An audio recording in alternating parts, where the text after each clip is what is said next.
Guys, in today's video, I'm gonna give you a comparison between First Trade and Momo to show you which app is a better investing application for you or a financial application for you.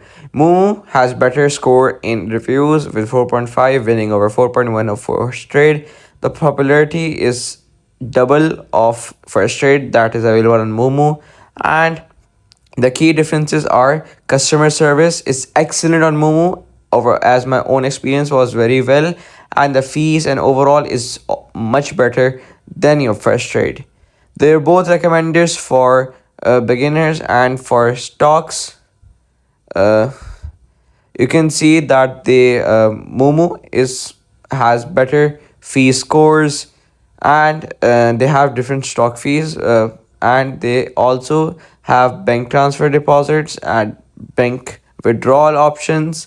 And yeah, they are both the similar applications, but what makes Momo is better is because of their fee scores, their overall scores, and their excellent customer service that helps you till the end, till you get your mistake or your problem solved, and just documents it and helps you with love and care that I personally cherish, and I don't want to change it. I don't want to switch my app from Momo to any other app that don't gives me that much love that the customer support helpline gives me on Momo. So yeah, this is my opinion. Thank you for watching this video till the end. Don't forget to subscribe the channel and like the video.